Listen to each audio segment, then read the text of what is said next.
Hello, my name is Daniel Whitlock, and I will be analyzing Jonathan Haidt's book, The Happiness Hypothesis, and its perspective on Buddhism through the lens of positive psychology. I will be analyzing specific claims that Dr. Haidt makes about Buddhism. I am not trying to prove that Buddhism in general makes any claim. I'm simply analyzing Dr. Haidt's views of Buddhism and where that view lines up with the science.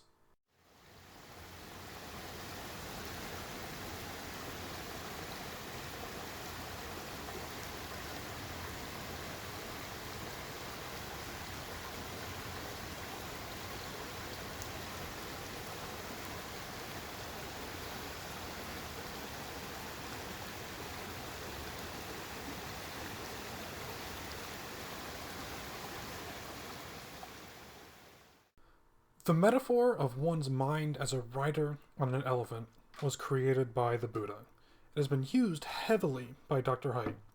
He has adapted the metaphor to be useful in modern times.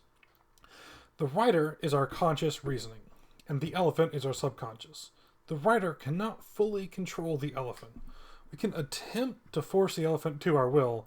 This is sometimes successful, but usually leads to exhaustion. It is much more productive to train the elephant.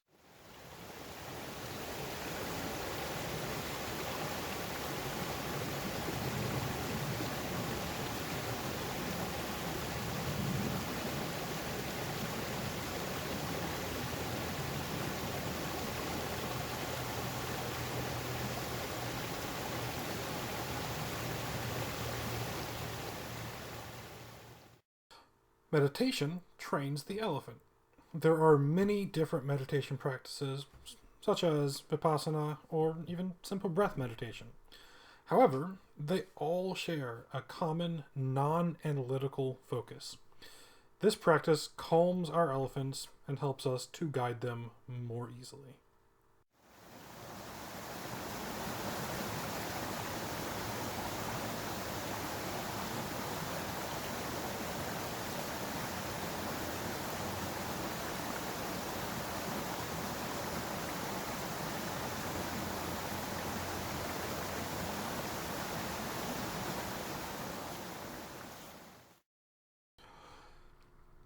This is where things get more nuanced. Haidt asserts that the Buddha is mostly right. However, there are certain attachments worth striving for. There is a term in psychology called the happiness set point, also referred to as the hedonic treadmill. It essentially says that regardless of what you do, you'll return to a specific level of happiness determined primarily by your genes. This supports the Buddhist perspective. After all, why work for a better house or car and job if you wouldn't be any happier?